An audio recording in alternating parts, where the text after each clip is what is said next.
Tech looks bad. Chips are sagging. What's it mean? This is Apjit Walia. He is the semiconductor analyst at RBC Capital Markets. Welcome to Kudlow and Cramer, Mr. Walia. I have to tell you, I reached out to you because, I'm buddies with Tom Krolak, who writes for RealMoney.com, where I write, TheStreet.com. And I have liked the group. The group has been bad. You've been bearish since January. You do a lot of cycle work. Could you tell us how you saw this coming and tell us whether it could ever end? Sure. The cycle typically in semiconductors, you look at the last 30 years, last 4 years. We started around early of 02, so we are about a year and a half away.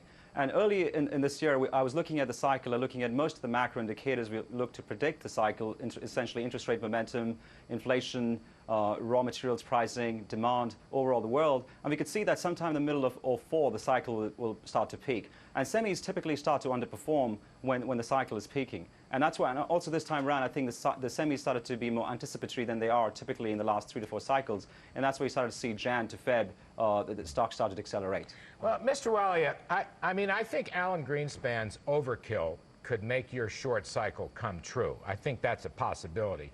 But right now, I think it's very distant that this cycle would be as short as you're suggesting. Let me throw a number at you. From the U.S. Commerce Department, semiconductor inventory to sales ratio is at rock bottom. Despite the talk about inventory, it's at rock bottom.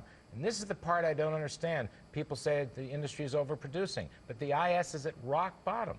Right. If you look at capacity, though, or future capacity in China coming out right now, if you look at equipment growth rate right now, it's 123%. Just data just released 2 days ago. That is the second highest number. The only precedent you have is the 2000 bubble. And that tells us there's a lot of capacity coming online in 05. And given the fact that demand's been very strong this year, and it's got to be strong next year, but not as strong as it was this year, and capacity coming online at such high levels, that definitely is going to cause pricing to come down further. All right, Mr. Walia, you have, though, been bullish on the analog plays, on Linear and on Maxim. Linear reported, I thought it looked good. Give me, U.S. a little bit weaker. You still like this?